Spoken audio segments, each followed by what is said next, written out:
This is the Storyworks Roundtable, where we have conversations about craft. Because becoming a successful author begins with writing a great story. Hello and welcome to this week's Storyworks Roundtable. Today, Robert, Catherine, and I are talking about dialogue in your novels, specifically what makes it come off the page naturally and what gets in the way, what makes it unnatural. So I know one thing to kick off the conversation that can make it very unnatural is when the dialogue is delivering information for the reader's sake. You know, your characters are living in their own world in a context that doesn't include the reader.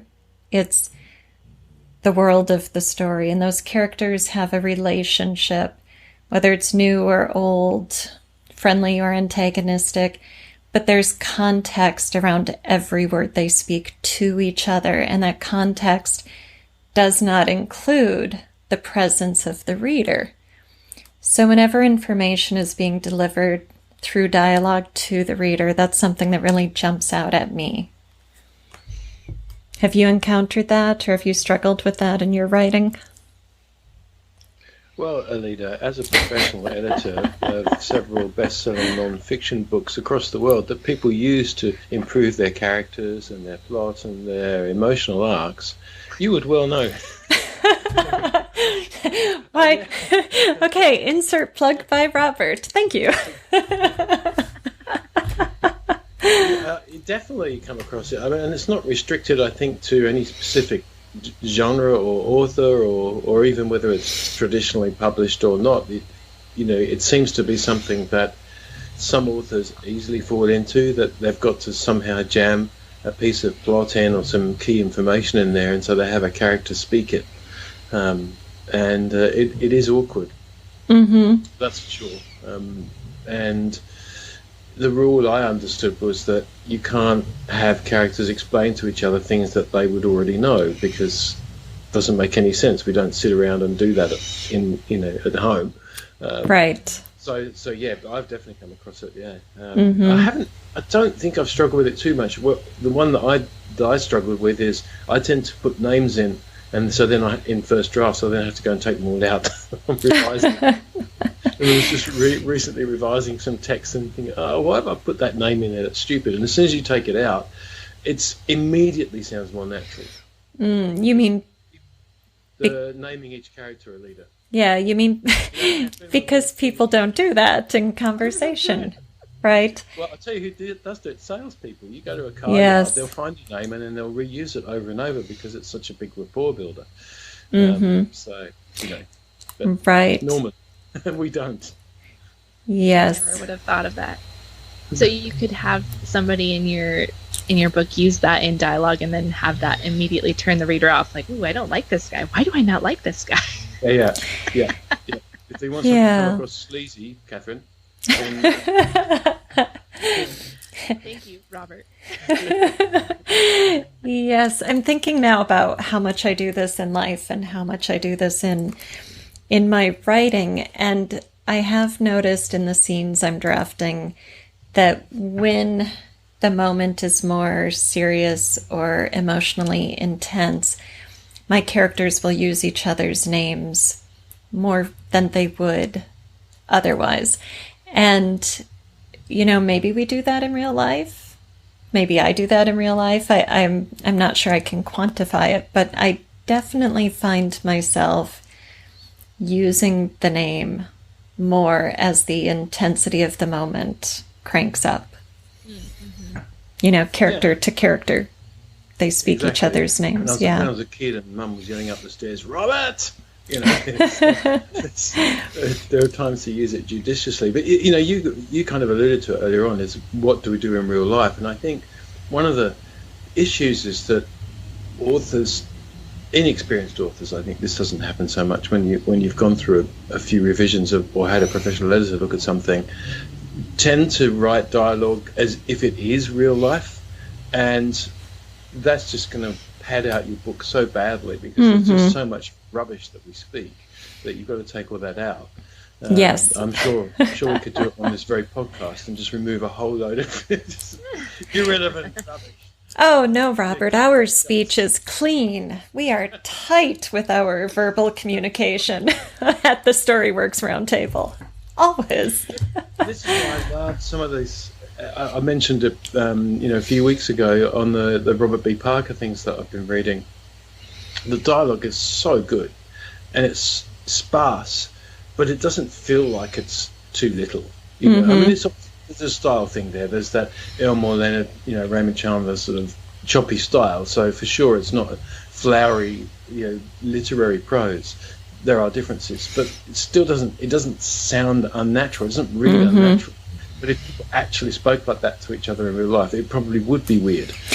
Right. Well, I'm really glad you brought up the issue of cleaning up the way your characters speak, because I have seen manuscripts where the attempt to be natural actually creates tedium for the reader. And you have to remember that literature is an art form, and therefore there is a degree of artifice that is acceptable. So if you've got, if you're writing YA or new adult and you've got 19-year-old characters and they're saying, like, in every other sentence, or referencing Catherine's eyes just popped.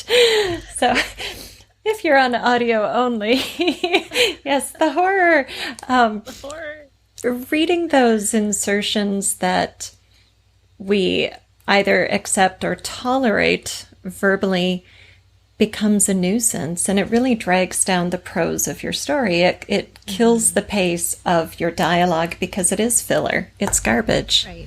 It's invisible when you're hearing it because it just becomes part of that background noise. It's a personality thing. It's that person and that's the way they talk, and so it becomes invisible. But on the page, you're going to start seeing it happen over and over and over again. There's something about the visual there. And it's kind of funny because in dialogue tags, it's the reverse, right? The he said becomes invisible as you're reading it. But if you have something, but hey, I just caught one of my own. If you have something that reoccurs over and over again in their pattern of speech, the cool thing about it is if you have a personality in your character that says stuff like that, you say it 2-3 times, your reader's going to know, oh, that's their personality, that's the way they speak, and you almost don't need to use it again. It's still there. That pattern is going to the reader's going to feel it anyway, right? So you can kind of balance that. Right. You can definitely use those verbal tics as a character trait, but you still want to use them judiciously. Because as you said, I really like that you mentioned that Catherine, the way the eye picks up repetition as you're reading. And we do that outside of dialogue too. You'll use a word to describe something, and then 2 sentences later, there's that same word. And so in revision, I'm always keying into that and going, okay, I need a new synonym, or I need to restructure that sentence so I can avoid using that word, because the eye catches that so readily as you're going down the page. That's why I like, it's not really so directly specific to dialogue, but when you're doing your revisions on drafts using the software that speaks it out loud and speeding it up, because that's really helpful. That does bring to life really dull dialogue as well. I mean, it brings to life, brings it forward, shows you where the dull dialogue doesn't bring it to life. It actually shows you how bad it is. Also, yes. I think you get these. The temptation is to write dialogue that makes it seem like people are doing natural things that is actually completely irrelevant to the story. It doesn't move the scene forward. So, for example, John looked at Jane. Would you like a cup of tea? I'm not sure at the moment. Yeah, maybe. Thanks, John. Do you want peppermint or chamomile?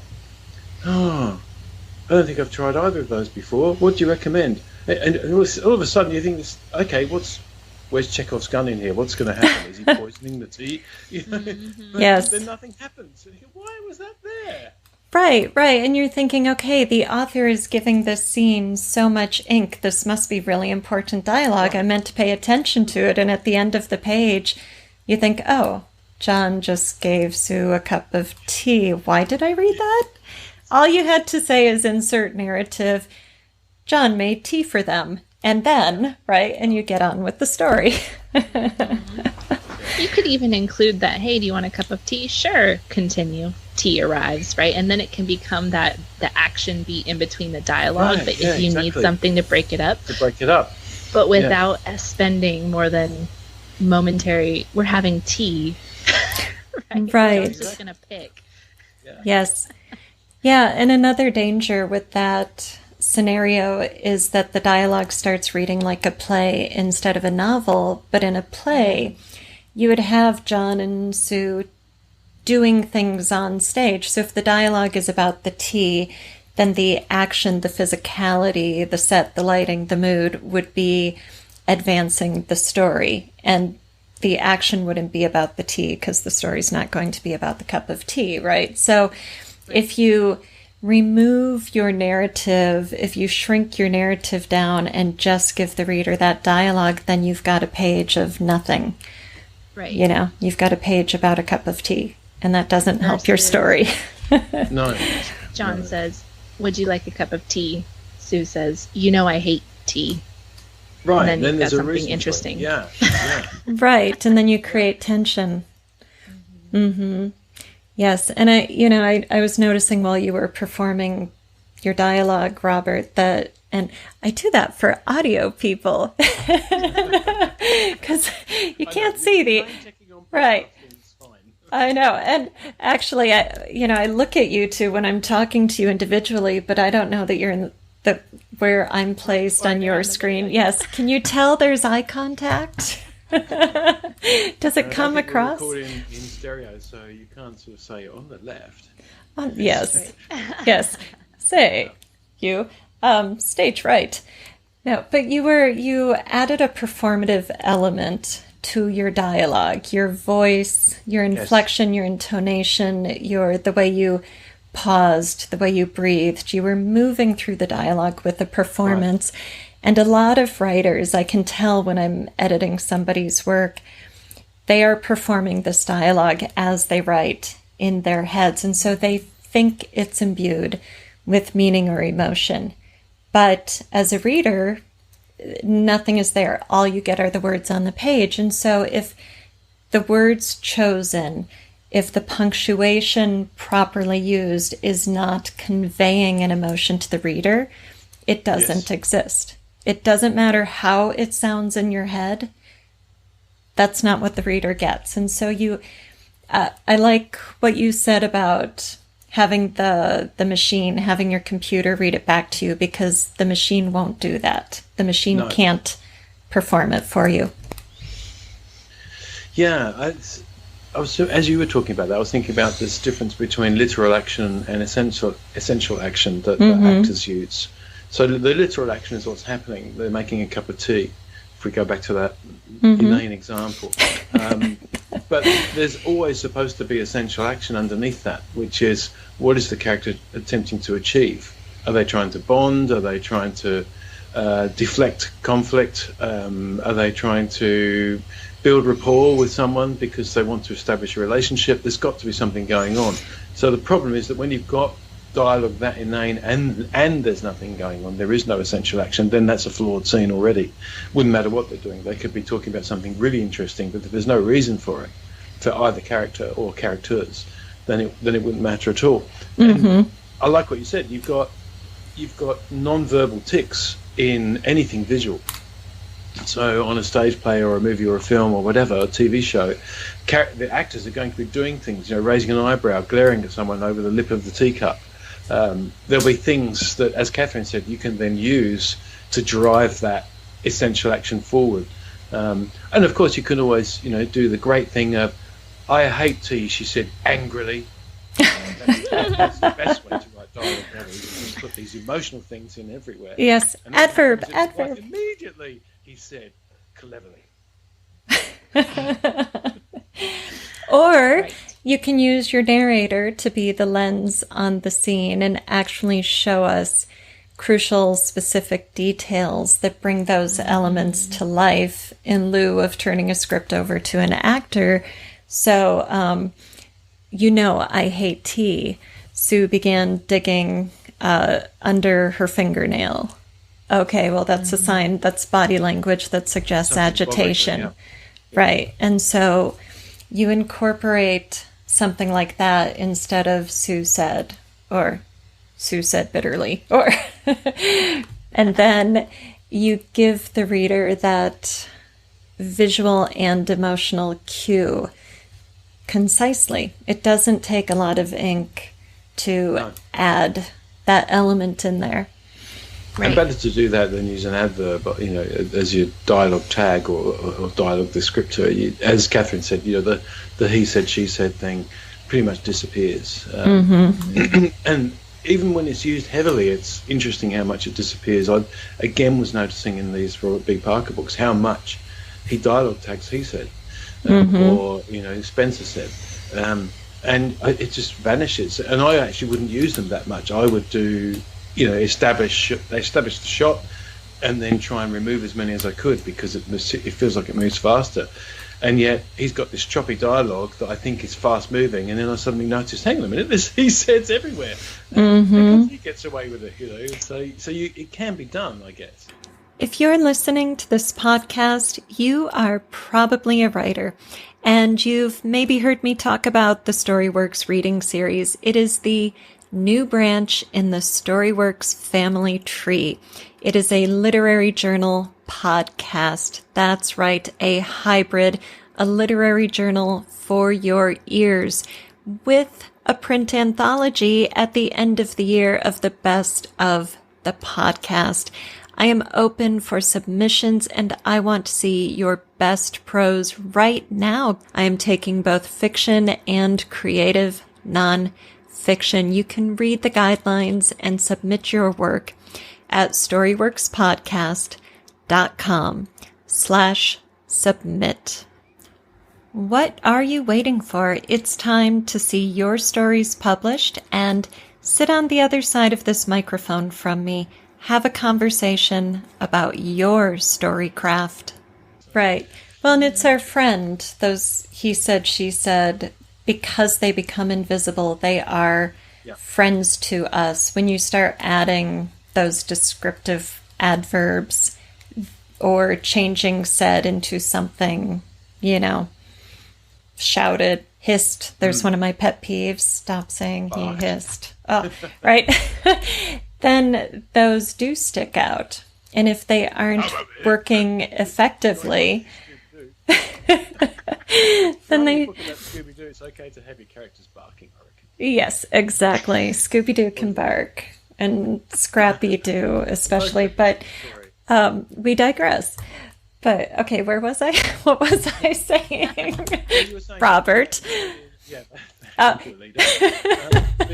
The sets are our friend because they're becoming visible. So the moment you try and lift them with some descriptor, then you are actually calling attention to them to the reader. Right. Normally, we're so used to having them buried that when someone does call attention to it and says, she said hoarsely, then it becomes more obvious. Right. It's less obvious, in fact, if you use some kind of beat, as Catherine said, that if you put something in there that, she scratched her eye and looked away. Something that indicates something. I'd highly recommend, we had Becca on the show at some point, but the Emotional Thesaurus is a brilliant place to start. If you're struggling to get characters to convey some form of emotion in little dialogue beats, and all you find is they're just nodding and shrugging and whatever, then there are plenty of other ways to demonstrate emotion. So I definitely recommend the Emotional Thesaurus as a great start. You have got it. Yeah, that is a great reference tool, and we can link to the episode. Catherine can link to the episode in the show notes. You read all of Alita's fine non-fiction books on character plot agency. Yes, not to mention my courses at storyworksfiction.com, people. Pluck, no. So anyway, so I wanted to go back to the he said, she said thing. How much you use them is going to depend on clarity. Clarity is always a guiding rule for our work. So if you've got two people and one is male and one is female, or one is a he and one is a they, or whatever you're writing, then a he said, she said, or they said is going to be pretty straightforward, and it's that tennis match type of dialogue. So don't forego using any dialogue tags because you lose track. It gets confusing, but you can use fewer of them when you've got two males, two females, two theys, more than two people in a room, and the dialogue becomes more circular. Then you need to be much more conscientious with your use of dialogue tags. And then the key becomes to be artistic in how you take these people. So sometimes it's Joe said, sometimes it's Sue dug under her fingernail, right? Sometimes it's Steve glanced out the window. But balancing those elements is what is going to maintain clarity as well as flow, as well as pace, as well as the entertainment value, keep the engagement up. I will say it becomes annoying if every single line they have a miniature little thing that they're doing. I dug under their fingernail. Right. She looked out the window. She took a sip of coffee. It's like, Man, right? They're fidgeting. Right? Yes. Don't they just talk to each other? Right. That's right. I have Sat stoically.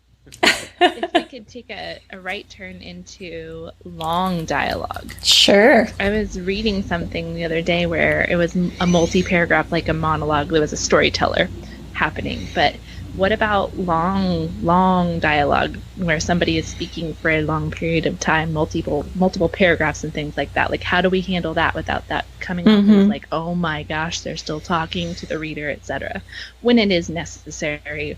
Or, maybe it's not ever necessary. I don't know. Right. So it is appropriate to the story and it does advance the story, right? That's our groundwork. Right.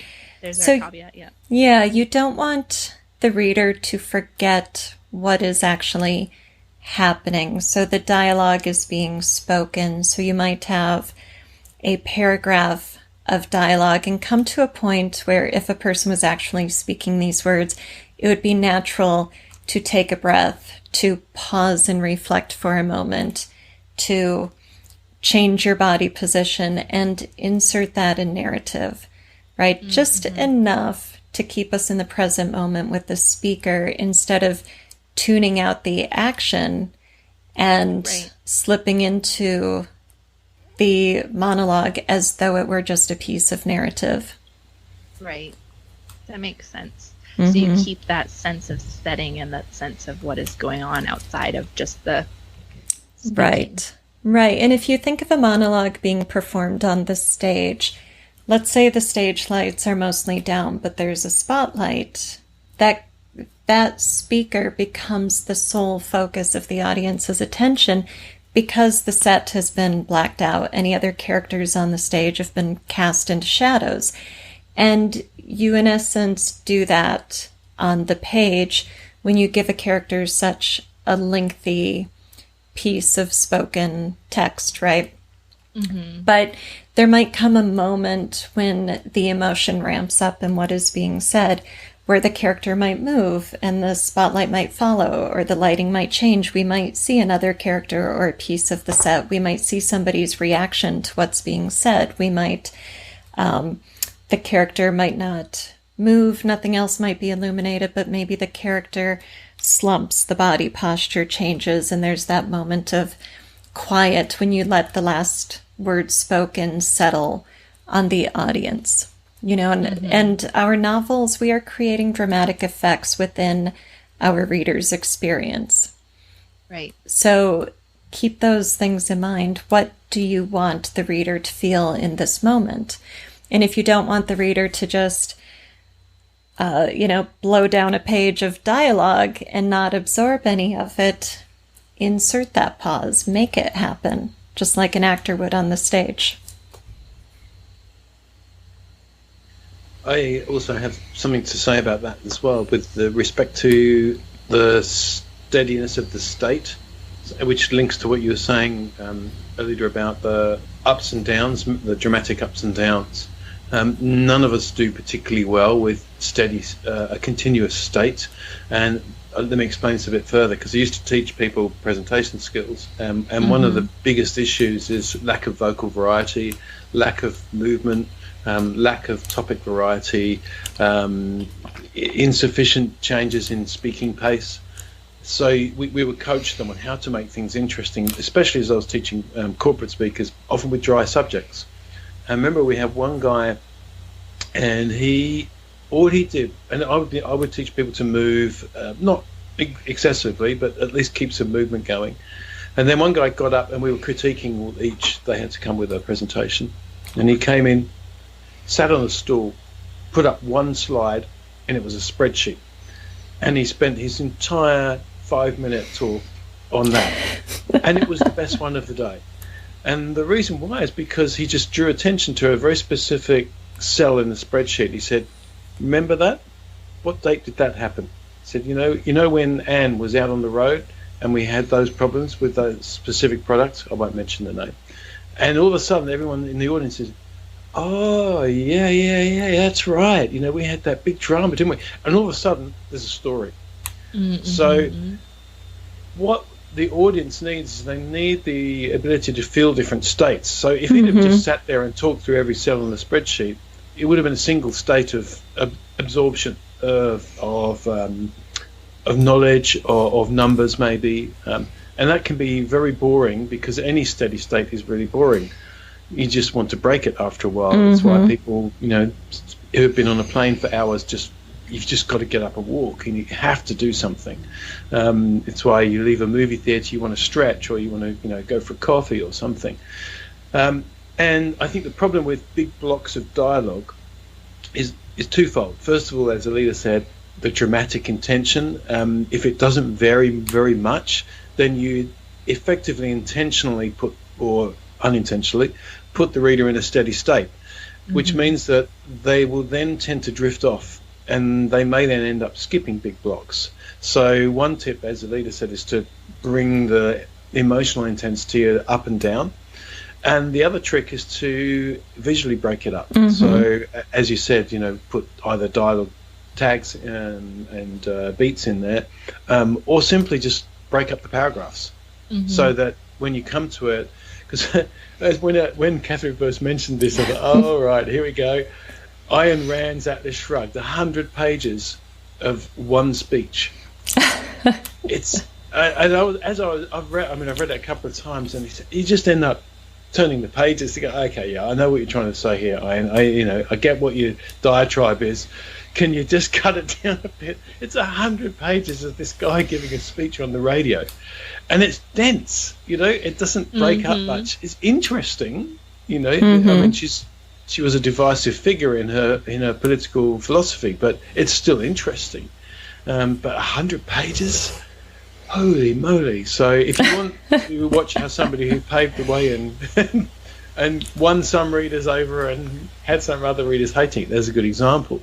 But it's very blocky. So anybody who wasn't as persistent as me might have got to go, oh, goodness me, I can't put up with this, Whereas had it been more visually spaced out, it would have made the book thicker, obviously. Right. But it might have been easier to digest. So think about digestibility as well if you've got long speeches. I kind of wonder if this is something that has changed throughout the last century, too, in terms of people's attention span. Because I think if you go back, there was more of a willingness to explore these long dialogues and what are they really saying? And a lot of it did have political undertones or, things like that. So, yeah. Yes. Well, and we need to keep in mind, too, that we are dealing with more than one element on the page. So you have the text in quotes, which is the spoken word. But then there's also the visual element. So at any moment you can describe what the speaker is doing. You could also describe whom the speaker is speaking to. You could describe the setting. You could bring in bird song or traffic or something. So there are ways, even if it's a monologue to the bathroom mirror or to God or something, and there is no other character on the stage, there are ways that you can incorporate other senses into the narrative to help break up that passage. And it should never be random. Everything you do should be intentional in your story for a specific effect. The character says, I'm all alone in this world. I am forsaken. And then birdsong is heard. Okay, well, you feel alone. You don't have a person with you, but look, there is this world, and there is company, and there is an uplifting sensory element that you as narrator, as author, can bring into the moment to shift the mood and create subtext for the reader. And I think, to what you were saying, Catherine, about our interest in and ability to digest and work with these long pieces has a lot to do with subtext. What keeps dialogue interesting in general, and especially longer dialogues or monologues or, soliloquies or thought in a novel, is the layering in of meaning. Right. Which works for all kinds of dialogue, layering that meaning in. Mm-hmm. Yeah, it's crucial. I have another pet peeve, which is not related to huge chunks of dialogue, but when the dialogue and then the dialogue beat get connected together, so they're doing something people wouldn't necessarily normally do at the same time, and they connect it with the author connects it with a comma. So a simple example might be, I got my exam results today, he said, tying up his shoelace. And I find that they work so much better when they're separated. So, get the dialogue delivered, then have the beat. Don't run them all together with a comma. And that's a personal pet peeve. Mm-hmm.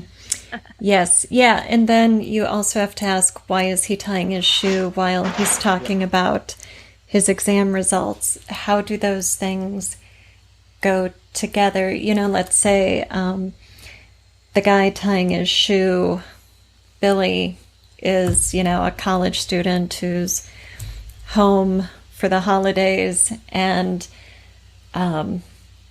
Dad says something about, taking over the farm and following in the family tradition. Well, he might turn away from Dad, kneel down, and tie a shoelace, because that gives him something physical to focus on, so he doesn't have to look at and face Dad in the moment when he says, I got my exam results today. Yeah. Right. And Dad might say, oh, okay, haha, I'm sure you did fine, whatever. And he's like, no, I aced them, and now I'm off. I'm blowing this joint. I'm going to the big university to live a totally different life or something. And then you've got a lot of subtext in this very simple act of tying his shoes and saying he got test results. It becomes about parent-child connection, about family history and legacy, and about parents' expectations versus children's desires. That's what makes a story. Right. There's a lot of weight in that little line of dialogue. Right, and the physical gesture of tying a shoe. Yeah, exactly, yeah. I'm going to write that short story. It's going to be called Those Damn Shoes. Billy Ties His Shoe. Billy Ties. By Robert Scanlon. Ooh, writing prompt for the week. All right, everybody. Write your Billy Ties His Shoe story and send us a draft. Let us know how it goes. Are you ready to take your storycraft to the next level? Storyworks Fiction Online School has courses available right now. From micro courses on character traits to master level workshops on plot and building characters. There are also live workshops with your instructor in the classroom with you every week, guiding your progress and workshopping your manuscripts along the way. All students enrolled in StoryWorks Fiction, whether active in a class or not, can take advantage of the monthly free live Q&A calls with Alita. Check out storyworksfiction.com today and take your storycraft to the next level. Thank you for listening to the StoryWorks Roundtable. Find all our shows, show notes, and videos at storyworkspodcast.com.